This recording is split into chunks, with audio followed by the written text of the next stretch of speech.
ሰዎችዬ ሰላም ሰላም እንደምናችሁ ደህና ናችሁ ወይ? እና እንዴት ናችሁ ሰዎችዬ? እኔ አያም ሃና ኃይሌ ኢትዮጵያ ኩዊን መልእክት እያስተላለፈች ነው። አዳምጧት። አካም ጅርታ ጀረና ነጊያ ፈያ ኢጆሌ ፈያ አቲ ፈያ ማኒኬ ፈያ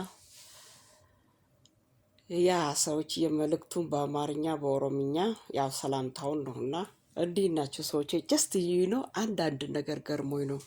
አንዳንድ ነገር ጀስት ዝም ብላችሁ ቁጭ ብላችሁ ተንኮል በሚሰሩ ሰዎች ላይ ተንኮል በሚሰሩባችሁ በእናንተ እኔ አሁን ተንኮል የሚሰሩብኝ ሰዎች በእኔ ብቻ ሳይሆን በብዙ ሰው ላይ ተንኮል ሳም ፒፖል እና ፊው ፒፖል። ስለዚህ ጀስት እንዲሁ ስለ እግዚአብሔርን ጥያቄ ያቀርበዋለሁ። ጥያቄ ማቀርበው ምንድን ነው? እግዚአብሔር አንተ አምላክ አይደለህም ወይ? አንተ እኮ አምላክ ነህ፣ በአምላክነትህ አልጠራጠርም። ግን እነዚህ ሰውን የሚያስለቅሱ ሰው የሚያሳዝኑ የሰው ቤተሰብ የውሸት ኒውስ አምጥቶ ሌላውን ሰው ለማሳመን ጥረት የሚያደርጉ ሰዎች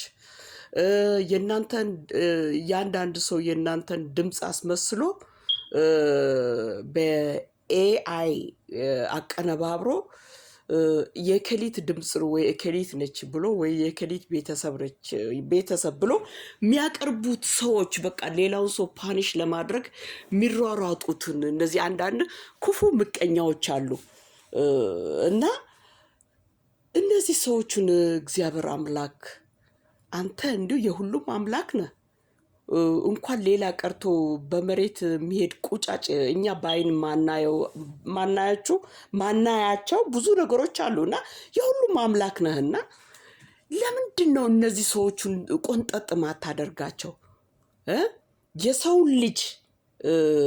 የሰውን ልጅ ፎቶ ወስዶ በተለያየበት ቦታ ላይ እንደ ፍላጎታቸው አድርጎ አጨማዶ አወላግዶ ይለጥፋሉ። በቃ የራሳቸው ነገር ትንሽ ሲነካባቸው ረመጥ የረገጠ ዶሮ ይሆናሉ። እና ብዙ በቃ የሆነ ይሄ ማንም ሰው ማድረግ የማይፈልገውን ነገር የሚያደርጉ ሰዎች አሉና እግዚአብሔር ግን ምንድን ነው? አንተ አምላክ አይደለህም ወይ? ለምን እነዚህ ሰው እንደዚህ የሚያደርጉትን ሰዎች ለምን ፓኒሽ አታደርጋቸውም? ወይ ልጆቻቸው ያልጋ ቁረኛ አንድም ልጅ ይኖር ወርኤበር እንዲሁ በቃ ቅንጥስ እንዲሁ ስብርብር አድርጋ ያልጋ ቁረኛ ቢሆን ምን አጥፍቼ ነው? ጥፋቴ ምን ላይ ነው? አሁን ለምሳሌ ብዙ አምላክ እግዚአብሔር በቃ ወለ ኦርቶዶክስ ያልሆኑት ወለ ጴንጤ ያልሆኑት ወለ ጆባ ዊትነስ ካቶሊክ በቃ ዊዳውት ኤኒ ሪሊጅን ፈራ እግዚአብሔር የሌላቸው ሰዎች አሉ። ግን አንተ እኮ አምላክ ነህ። እነሱ አንተን አይወቁህ እንጂ አንተ የእነሱም አምላክ ነህ። እነሱ አንተን ባያውቁህ አንተ እነሱን ታውቃቸዋለና የሆነ በቃ የሆነ ኩርኩም አድርገሃቸው አንተነትን ብታስታውቅ እላለሁ እግዚአብሔርን። ወይስ አንተም ሰው ነህ የእነሱ ምላስ ትፈራለህ ብዬ መድኃኒዓለም ምስክሬ ነው ብዬ እላለሁ እግዚአብሔርን። አንተም ሰው ነህ ትፈራቸዋለህ። ምላሳቸውን የእነሱ ተንኮላቸውን በእኔ ላይ አሻጥር ያደርጉብኛል ብለህ አንተም ትፈራቸዋለህ። ካልሆነ አንተ አምላክ ከሆንክ ለምንድን ነው ወይንም አንድም ልጅ ይኑር ወርኤበር በራሳቸው ላይ ወይ በልጃቸው ላይ እንዳይን ብሌን በሚመለከቱት ልጅ ላይ ለምንድን ነው ፍርድ ማታሳየው? እነሱ የሰው ልጅ ወስዶ እንደፈለገ በቃ ያበበች ፋሚሊ ነው፣ ያበበች ልጅ ነው፣ የፋጡማ ልጅ ነው፣ የከበደ ልጅ ነው እያሉ በቃ አወላግዶ የከሌ ድምፅ ነው እያሉ በኤአይ እንትን ብሎ በቃ የሆነ በቃ ሰውን ለማሳመን ብዙ ጥረት ያደርጋሉ። በእነሱ ቤት እኮ ይሄ የሚያደርጉት ደባ ይሄኛውን ሰው ፓኒሽ እንዳደረጉ እኮ ነው የሚቆጥሩት። ገባቸው? እግዚአብሔር እናንተን አንዴ ረዥም ቆንጆ ሞገስ ሰጥቷችሁ ከፈጠራችሁ ያ ምቀኛ በእናንተ ላይ የሚሰራው ተንኮል የእናንተ ኦሬዲ እኮ እናንተ እኮ ተፈጥራችኋል እኮ ማንነታችሁ አይደንቲቲያችሁ ከእናንተ ላይ መውሰድ አይችሉም። ገባችሁ?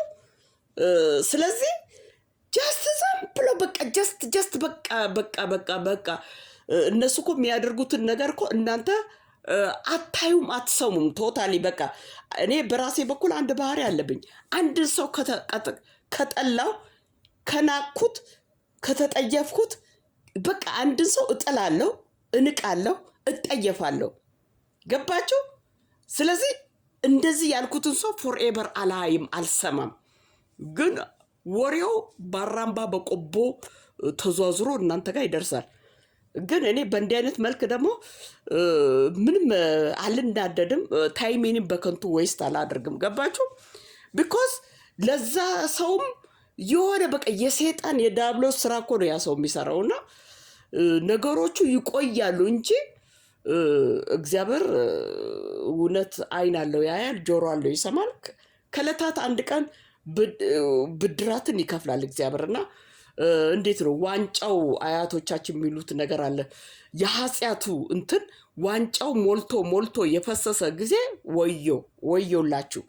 ስለዚህ እና ያ ስለዚህ እኔ እንጃ እኔ ለጤናዬ በጣም ነው የማስበው። የግዴታ ስራ ለመሄድ መተኛት አለብኝ። ቆንጆ ማይንድ ይዤ መሄድ አለብኝ። ኢቨን ድራይቭ ካደረጋችሁ እኮ ሌሊቱን ሳትተኙ ለሰው ተንኮል እያሰባችሁ ለሰው ጉድጓድ እየቆፈራችሁ ብታድሩ ጠዋት ወደ ስራ ስትሄዱ ድራይቭ ስታደርጉ አክሲደንት ያጋጥማቸዋል። መተኛት በጣም ለሰው ልጅ እስፔሻሊ ውጭ ሀገርም ሆነ ኢትዮጵያም ሆነ ወንድም ሆነ ሴት እንቅልፍ ኢምፖርታንት ነው። የተኛ ሰው እኮ ነው ስራ መስራት ያለ። ደግሞ አይምሯችን እኮ በጣም ጥሩ መሆን ንጹህ መሆን አለበት እና ስለዚህ ኤኒዌይ እኔ በአሁኑ ሰዓት እንዴት ነው ጀስት የኔ ብሎ በቃ በቅናት ማረር በቃ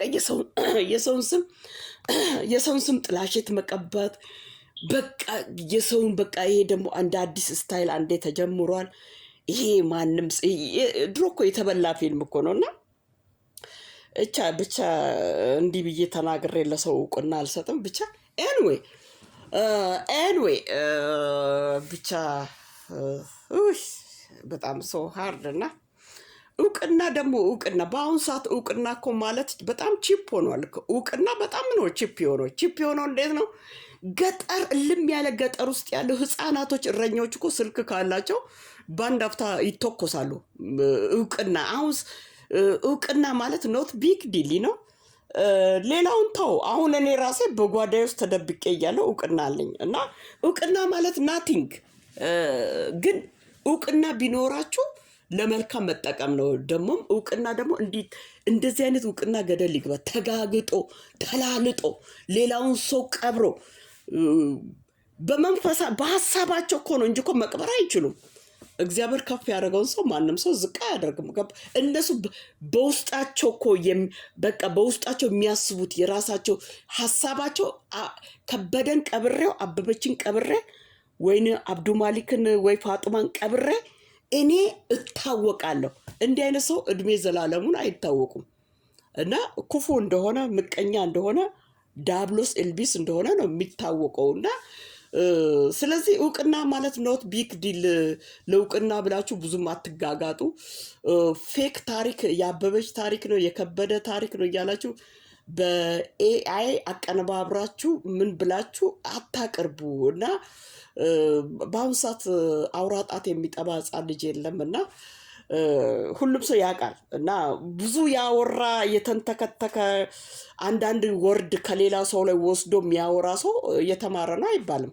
ሌላው ደግሞ የተማረ ዝም ያለ የሚያስተውል ነገሩ እንዴት ነው እንትን የሚል ሰው ነው እና ስለዚህ ሰዎችዬ ያ እና አይ ዶንት ኖ ያ እግዚአብሔር ትንሽ ኮርኮም ወይ አንድ ልጅ እንደ ብሌን የምታዩትንም ሆነ ራሳችሁንም እግዚአብሔር እናንተ በሰው ልጆች ላይ በሰው ቤተሰብ እንደምትፈርዱ በልጃችሁ ላይ እንዲሁ በራሳችሁ ላይ እግዚአብሔር እንዲሁ ቢቀጣችሁ ያኔ ጥፋቴ ምንድን ነው ብላችሁ እግዚአብሔርን ይቅርታ ትጠይቃላችሁና እግዚአብሔር ለምን እንደማይኮረኩማችሁ አይዶን ነው። እግዚአብሔርም ኃጢአተኞቹን እንዴት ነው ይፈራል እንዴ?